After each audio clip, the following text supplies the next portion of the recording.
1998. A US military jet severs the wire of a cable car in the Italian Alps. The crew may face court-martial for the deaths of 20 people.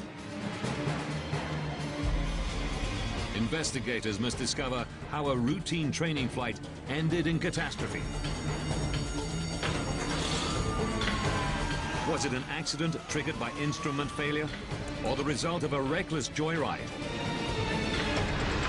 There is intense suspicion that the US military will protect its own at all costs. For the first time, the Navigator tells his story. It wasn't Marine Corps jet, it's uncharted wire. It was Top Gun slaughter in the snow. Disasters don't just happen. They're a chain of critical events. Unravel the clues and count down those final seconds from disaster.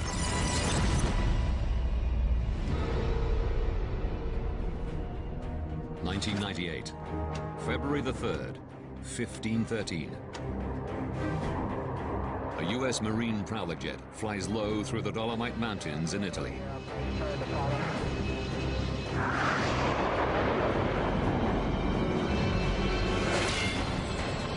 The crew immediately know they've hit a wire. Climb, climb, climb! The pilot takes emergency action. He climbs high, fast, in case they need to eject. The crew assess the damage. It looks like we got damage to the right wing and the vertical stabilizer.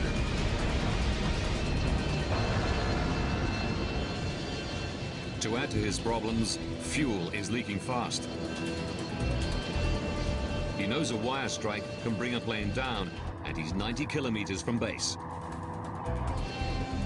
Captain Ashby is a highly experienced pilot, but there's a good chance he won't make it. The flight started in northern Italy as a routine training mission from Aviano Air Base.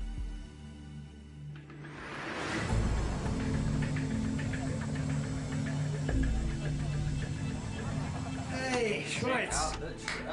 1,300 hours. Pilot Captain Richard Ashby prepares for the flight. This will be his last mission with the squadron. He's won a coveted promotion to fighter pilot. For us today, over some peaks, some lakes. Well, there'll be a lot of hang gliders, so we're gonna have Navigator Captain Joe Schweitzer. 5,000 feet.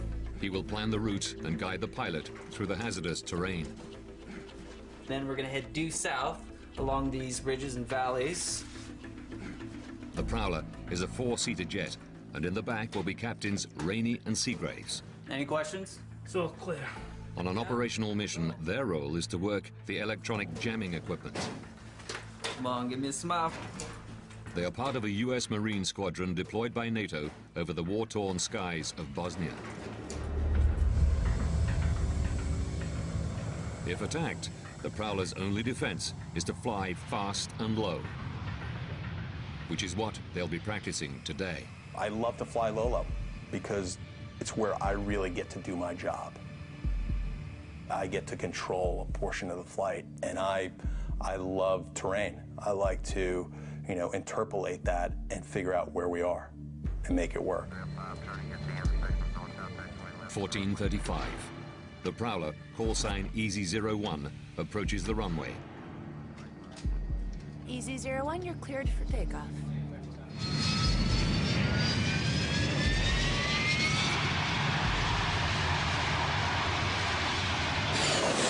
The weather conditions are perfect for flying and skiing. 90 kilometers west of Aviano is the Fiemme Valley. At its center is Cavallese, a small mountain town that overflows in the winter with skiers. It's popular with families from all over Europe. 1445. The sun is out, the conditions are perfect, and the slopes are busy. 1452. Flight EZ01 is under orders not to fly less than 305 meters above ground level. But as the plane descends, the radar altimeter jams. It's the instrument that should warn them if they get below the minimum height. I start stick, and normal procedure is you turn it off, you cycle it off, and if it begins to track again, you keep going. If it doesn't, you get off the low-level route. So we did that. It continued to track. Everything looked good. We made the decision, press on. The Prowler is a dated and temperamental aircraft. We're flying a 1970s aircraft. Things like that happen all the time. In Cavallese, skiers move between the slopes and the town in cable cars. 1507. The Prowler approaches Lake Garda. The crew know that it's a favored location for paragliders and climb to a safe height. At that time, you know, everything was going as it's supposed to go. You feel like the crew's connected, the crew is responding. I thought we were doing pretty well. The ski gondolas in Cavallese work as a pair. One fills to capacity, 20 people, whilst the other contains only the operator preparing for the return trip.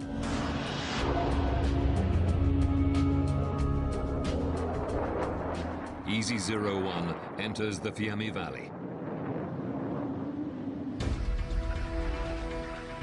1513. The packed cable car is over 100 meters from the valley floor.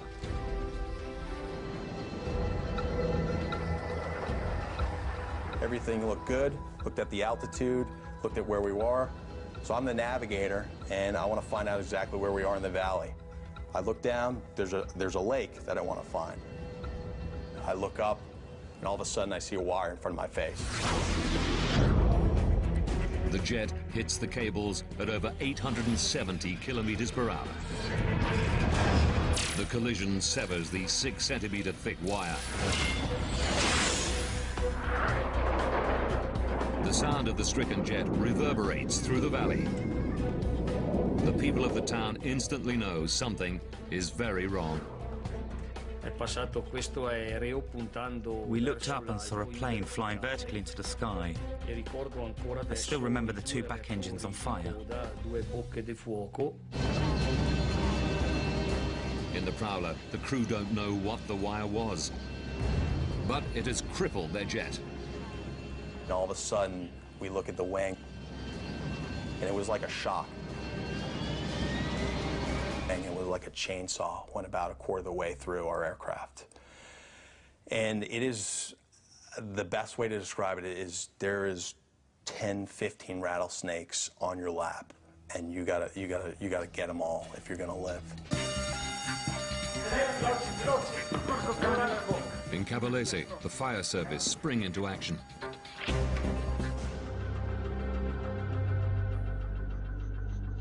The firemen prepare themselves for the devastation of a plane crash. Even so, they are shocked by what they find. Ma quando siamo arrivati sul posto abbiamo visto la funivia. We saw the cable car was on the ground. Con le funi distese. The cables were everywhere, and all around there was a large patch of blood. Di sangue polverizzato che circondava la funivia. In the air, the Prowler crew battle for their own lives, unaware of the devastation on the ground. We had pretty extensive damage to the aircraft. We lost our combined hydraulics. The pilot, he's really got to fight it, the flight controls. This damage leaves the plane in serious peril.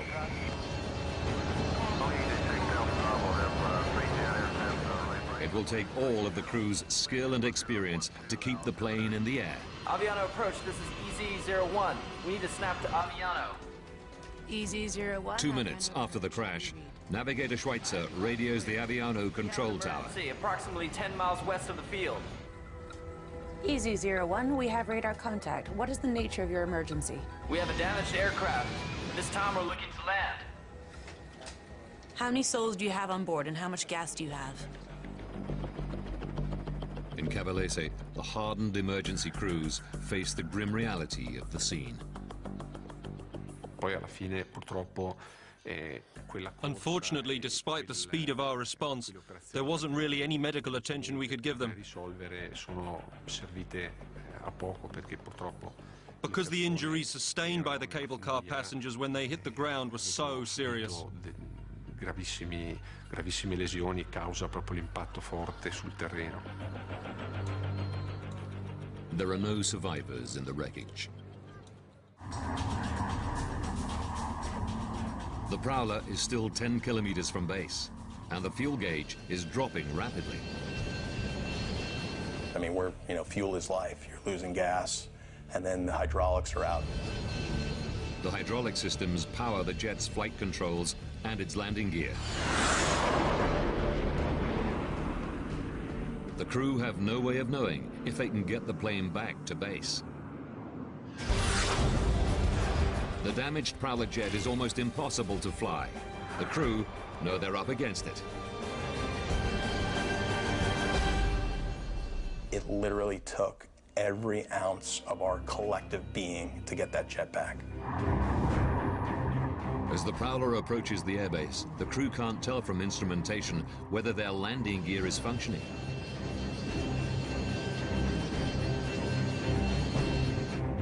They need the control tower to make an instant visual assessment. EZ01, this is Aviano approach. Your landing gear is intact and you're clear to land on runway 5. With the extensive damage to the jet, they'll have to make an emergency landing. The crash teams scramble and prepare for the worst. This huge sense of urgency. One of the most intense experiences I've ever been through.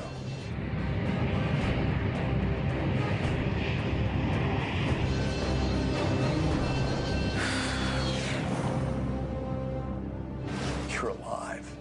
You're so happy to be alive. It's almost like we willed the plane to land. Once we left the plane, the Air Force Crash, Fire, and Rescue came. They secured the jet, and it's like, what just happened? The crew know that damaging a multi-million-dollar plane is serious, but it gets worse. Our CO came in, our commanding officer, and said, hey, I don't know how to tell you guys this. You guys hit a wire that was attached to a gondola, and 14 people were killed. And probably, I mean, I would say that was probably the lowest moment of my life. And the best way to describe that is if your heart just shattered.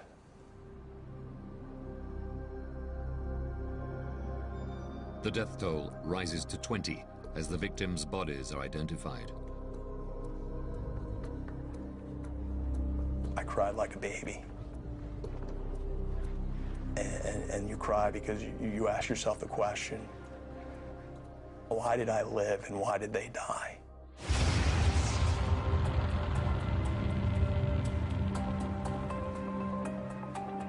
By the following morning, the crash has become a major international incident. The 20 victims are from 6 different countries. There will be a military inquiry. Investigators need to know why a routine flight ended in catastrophe. The world is watching and waiting. Emotions run high. The victims' families, the local community, and the world's media want answers. Now, by rewinding the crucial events of that day and going deep into the investigation, we can reveal the truth behind what caused the tragic events in Cavallese.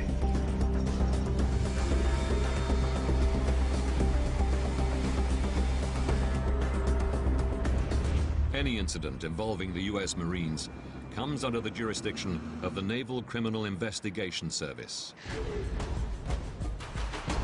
Lead NCIS Special Agent Mark Fallon flies to Cavallese.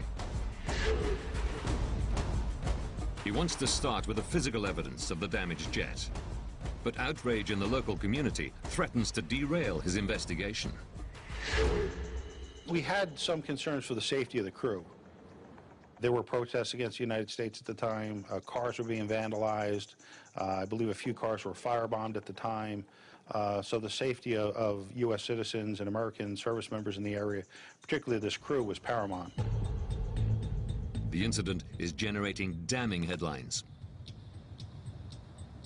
The media was just crushing us.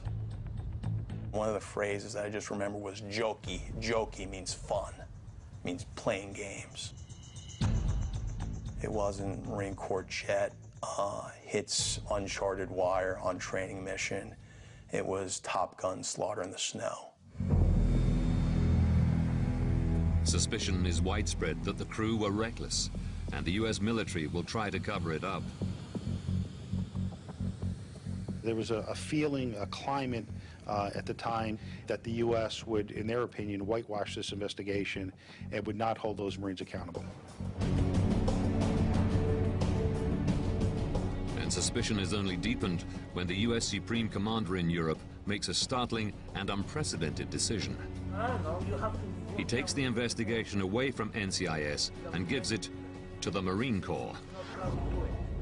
So Marine Corps General Mike DeLong became the person responsible for the Command Investigation Board and the investigation into the incident. The Marines are now in charge. But they'll still need professional NCIS investigators, like Mark Fallon. He is expected to investigate the case, but let the Marines write the official report. He fears this development will compromise the inquiry. From an investigative perspective, it was rather impacting because at this point you did not have professional criminal investigators who do this for a living, collecting evidence and running the investigation. Now, under the direction of the Marine Corps, Fallon and his team continue their work. How could a plane run into cables that were 190 meters below its minimum flying altitude? Was there anything wrong with the jet that might explain why they were so low? In this case, it was having to look at the equipment, trying to determine if equipment was functioning properly, just to establish what the actual truth was. The Prowler stores flight information on a mission data recorder. It is sent for analysis. But there is also a radar altimeter that tells the pilot the plane's height above the ground. It should have sounded an alarm well before they reached the height of the cable car wires. NCIS need to check out this radar altimeter. There were no deviations in the radar altimeter reading. They were totally within normal specification. I felt confident, based on the folks who did the testing of it, that the radar altimeter was functioning properly. It suggests the crew should have known exactly how low they were. But then Fallon's team make a discovery that may show what the crew did on the flight. They took a video camera on board. Give us a smile. Save it for the landscapes. We took the tape and we brought it back to the technicians, the audiovisual technicians at Aviano Air Force Base, and we put the tape in, and the tape played blue. The tape is either blank or it's been erased. The aircrew conceal using the camera.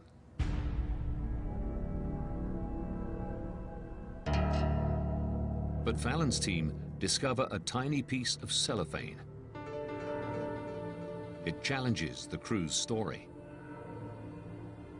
That was actually a small cellophane wrapper, appeared to have come off a videotape cassette. And for an experienced investigator like Fallon, this doesn't add up. They seemed to have opened up a tape At least that was what our theory was when we saw this wrapper. And so for them to go to that much trouble and not tape the route seemed a bit unusual.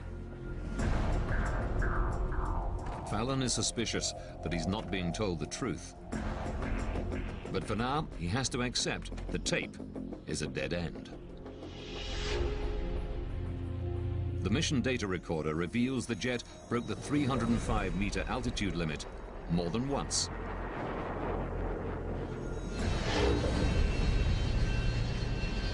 It also shows that Captain Ashby exceeded the 830 kilometers per hour speed limit.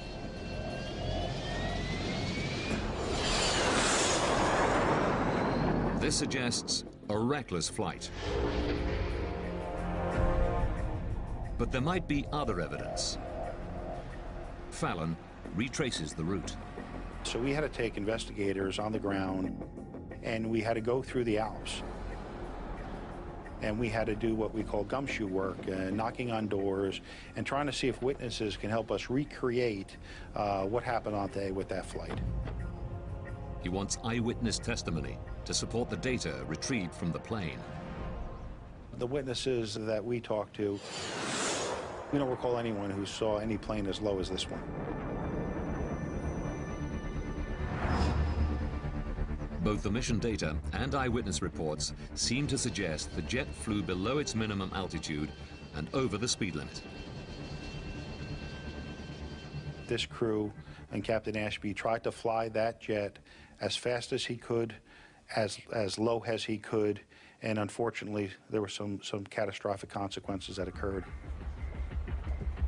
The evidence so far makes the crew look reckless, but it's not the end of the line.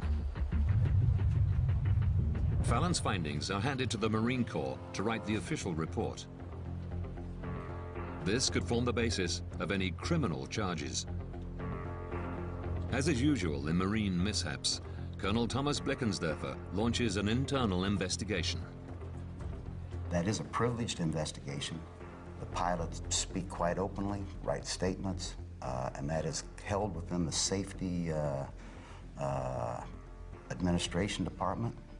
And whatever they say and do can't be held against them in any courts. A mishap investigation is for Marine eyes only. But the situation is now escalating into an international diplomatic incident going all the way to the White House. I told the Prime Minister of Italy, and I'll tell you, I will do everything I can to find out exactly what happened and to take appropriate action and to satisfy the people of Italy that we have done the right thing. President Clinton had called the Italian premier that morning early and to pass on his words of encouragement. He passed words to the effect that you Americans just may not be operating out of my country anymore. The loss of the Italian air bases would have dire consequences for NATO. The fate of the crew is weighed against the US strategic requirements in Europe. The report has to be declassified.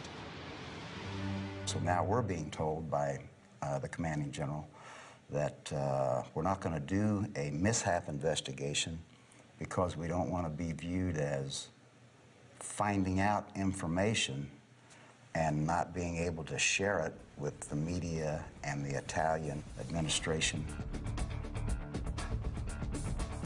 The report will combine the NCIS and the Marines' findings. Most importantly, it'll be in the public domain. And it will decide the fate of the crew of EZ-01. Marine Colonel Blickensderfer has all the evidence discovered by NCIS. But, as is standard practice in military investigations, he carries out further inquiries, starting with the crew's flight records. Very good reputation, hardworking, very conscientious, no known reckless tendencies or anything like that. The pilot, Captain Ashby, he had just recently been chosen for the F-18 program. That meant he was chosen as basically one top aviator out of 100. The crew's records show them to be experienced and proficient. But low-level flying is a specialist skill. Pilots need regular practice. You should fly them almost every day, just to keep you up to speed on the relative motion of the airplane, how to coordinate with your navigator. If you don't fly at least a couple of times a week in the low altitude regime, then you lose that proficiency of being able to sense all that stuff.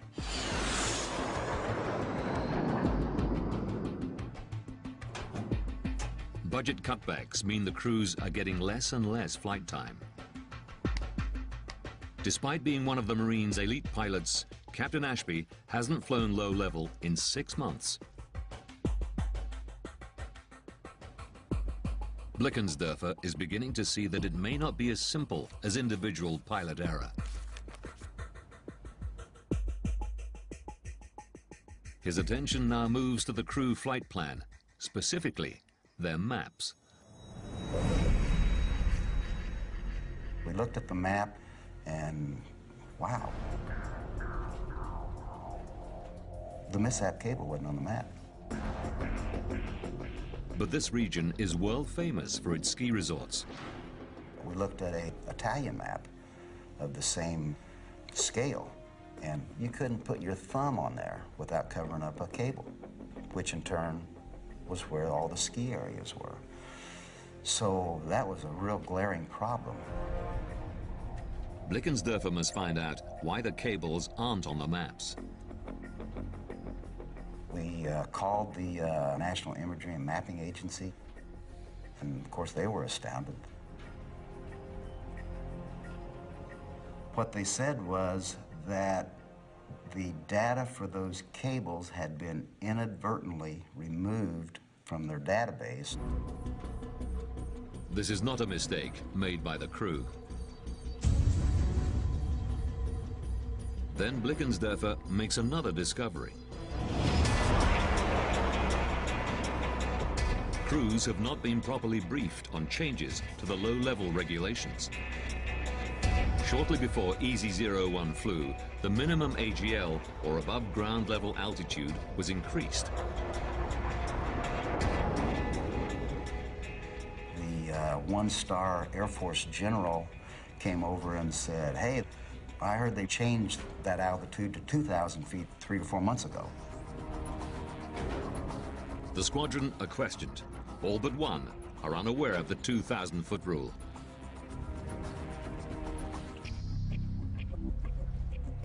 Blickensderfer and the Marine team pull together all the evidence for the report. NCIS agent Fallon's investigation of the evidence points at negligence.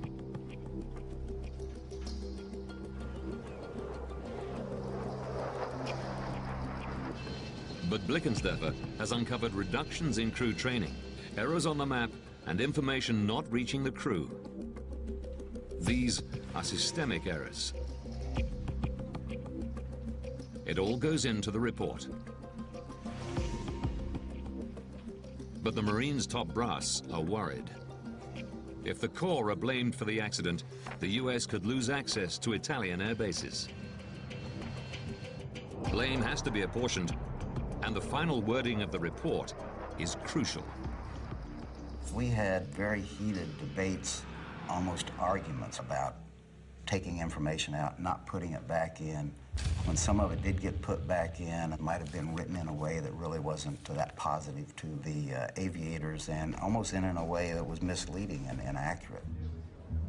A month after the crash, head of the investigation, Major General DeLong, presents the report. Including the mishap leg, the mishap aircrew flew well below 1,000 feet, 300 meters, the briefed altitude, and exceeded the maximum airspeed by as much as 100 knots.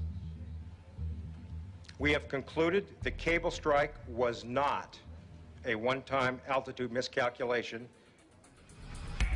The crew's fate will be decided in court, but by speaking out, DeLong has left no doubt about the view held by the Marine Corps. The commandant was hell-bent to hang that aircrew out to dry, and many people would say he may have been doing the right thing in order to save the basing rights in Italy. We started not to feel part of the Marine Corps, and we called ourselves a leper colony, and just because we're out there. It isn't looking good for the aircrew. They are repatriated to the US to face court-martial.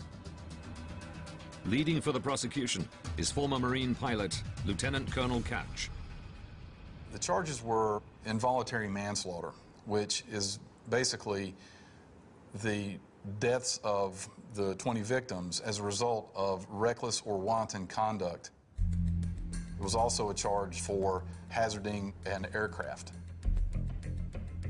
If found guilty, the crew will face 20 years for every man, woman, and child killed on the Cavallese cable car.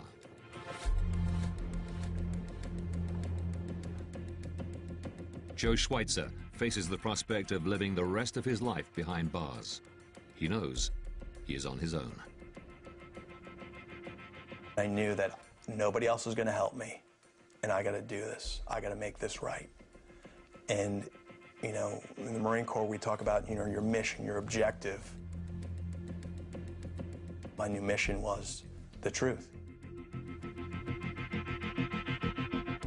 Schweitzer feels abandoned by the Corps.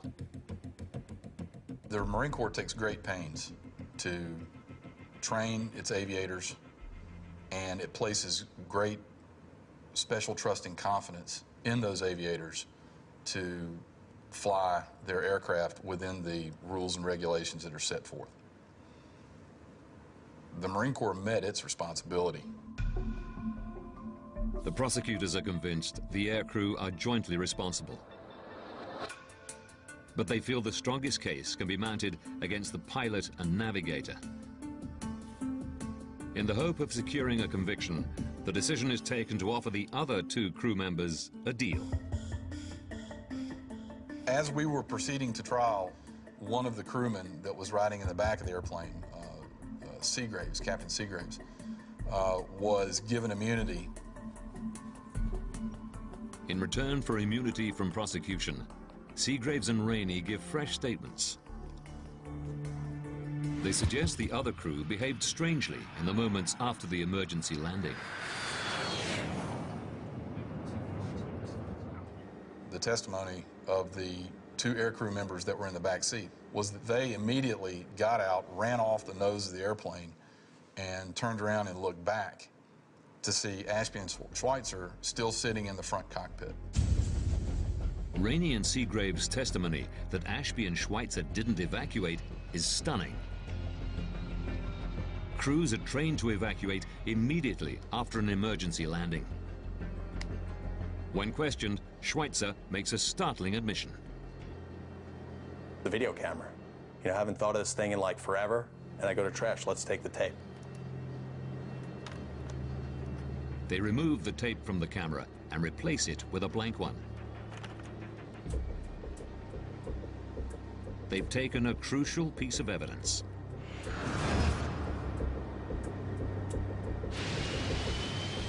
Schweitzer has never spoken publicly about his actions, but we can now revisit the flight of EZ-01 and reveal why he took the tape.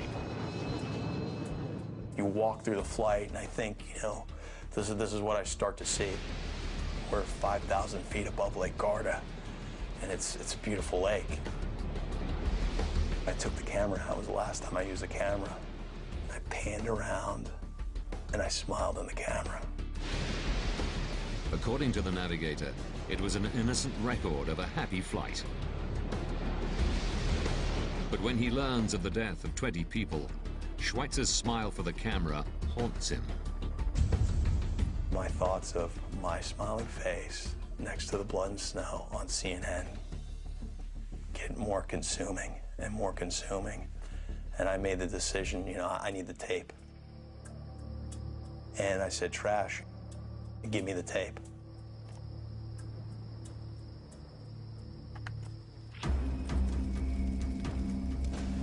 And so the next day, I destroy the tape. Schweitzer makes sure that the images of his smiling face will never see the light of day.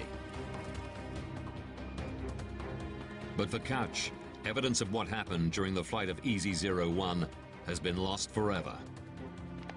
My gut feeling is if there was nothing wrong with the way that flight was conducted, why did Captain Schweitzer burn the tape? It overrode their training as Marine Corps officers. If there was evidence in a case and it was destroyed, then that's evidence of a consciousness of guilt. The prosecution believed that if the aircrew flew by the book, they wouldn't have burnt the tape. They intend to use this new information as additional proof in the trial.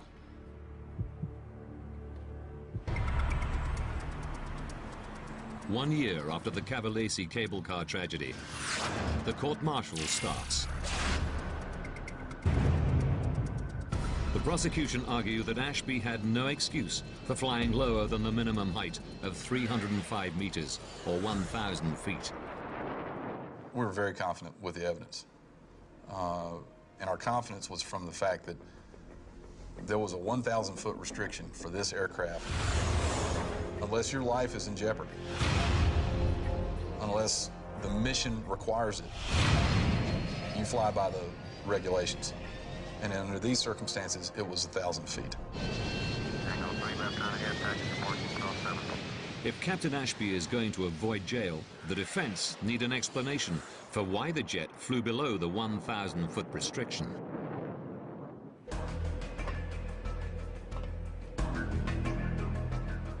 They call a former Marine aviator, an expert in spatial orientation, Dr. Fred Patterson.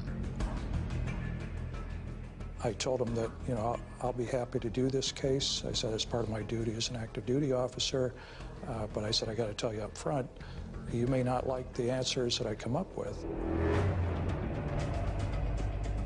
Patterson's area of expertise is visual perception. He understands the complex mental calculations required of a military aviator. At high altitude, the pilot uses the horizon as a reference point. The horizon stays at a fixed distance from the plane, so it remains at a constant height in his field of vision.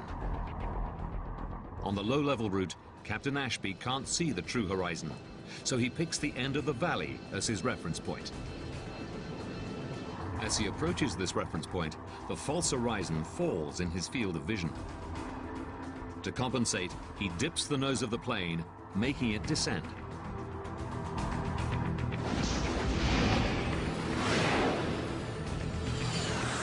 This is an instinctive reaction and begins to provide an explanation for why the pilot behaved as he did. The pilot comes over the ridgeline and he immediately sets his sight picture of the horizon, which is about 37 seconds down the road where he's going to be at the end of the valley.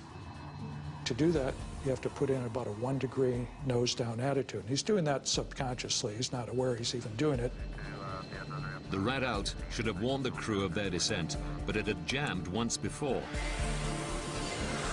An intermittent fault with the rat out could explain why the crew of EZ-01 were flying low in the Fiemme Valley, but not why they hit a cable they should have missed.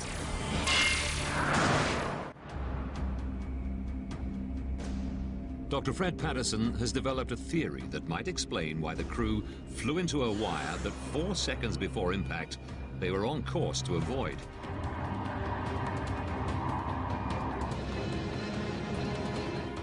He believes that Ashby unknowingly experienced a strange visual illusion at the moment he saw the wire. Came out of nowhere, rose above the terrain. They thought it was above them and rising when they saw it. Patterson's new and original theory forms the basis for the defense. It explains that choosing a fixed point on the horizon can give the illusion of objects appearing above the pilot when they are actually below him. If he suddenly sees it, And all he knows is he's about to die, and the only possible way he has is to lower the nose. He's going to jam that stick forward. And with his right hand, when he jams it forward, he can't help but putting in that slight left wing down, which is exactly the trajectory that that aircraft struck the wire at. Patterson's testimony appears clear-cut, but a pilot's training includes learning to judge the distance from the ground. You go out into this valley, when you see cars, roads, trees, all of those things together give you an idea of how far you are from the ground. In aviation, military aviation, we call it the Mark I eyeball. That is the eyes that you have in your head. Couch believes the crash is the aircrew's responsibility, and theirs alone. We, on the prosecution team, came to call it the blame game. They wanted to blame it on the optical illusion. They wanted to blame it on the aircraft. They wanted to blame it on the squadron for the dissemination of information. What the defense was trying to do was to blame everything, but where the blame really did lie, and that was with the aircrew, Captain Ashby and Captain Schweitzer.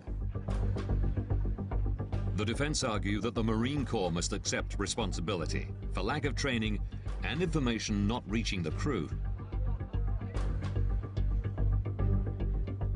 Ashby's fate is decided by a jury of Marines.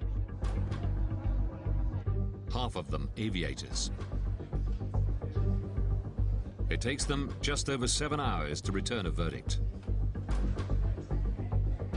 They find Captain Ashby not guilty on all counts. When it was over and Trash was acquitted was just, you know, it was a great feeling, because I think we accomplished part of our mission, was to get to the truth. The jury has found a fellow Marine not guilty. To many, it looks like the whitewash the international community feared. There are two shocking things about this case. The first is that it happened to begin with. And the second is that Captain Ashby was acquitted for killing those 20 people. I actually had a member of the jury come to me after the verdict and indicate that for the first time he was embarrassed as a Marine. I just feel that justice was not served. The destroyed tape is not forgotten. Ashby is sentenced to 6 months for obstruction of justice. He and Schweitzer are dishonorably discharged. They are the only two people who know what happened on that fatal flight when EZ-01 left 20 skiers just seconds from disaster. This much is certain. 40 minutes from disaster. EZ-01 takes off from Aviano Air Base. The ski resort of Cavallese is busy. 14:52. The Radout jams and is reset. EZ-01 continues its flight. Queues form for the cable car across the valley. 15:07. EZ-01 approaches Lake Garda, and Schweitzer videos the flight.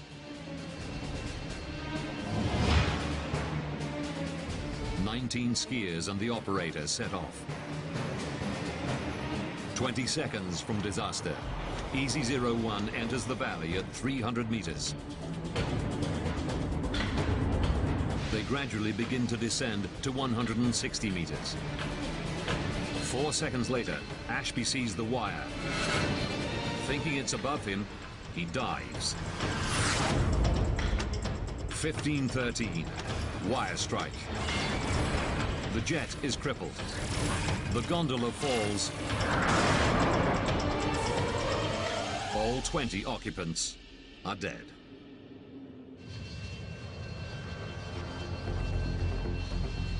Today, Aviano is still a NATO base, but the Marines are no longer stationed there. To date, no one has been held legally responsible for the tragedy. Don't miss American Weed Mile High Showdown, brand new and back-to-back, this Friday night from 8. Seconds from Disaster is back after the break.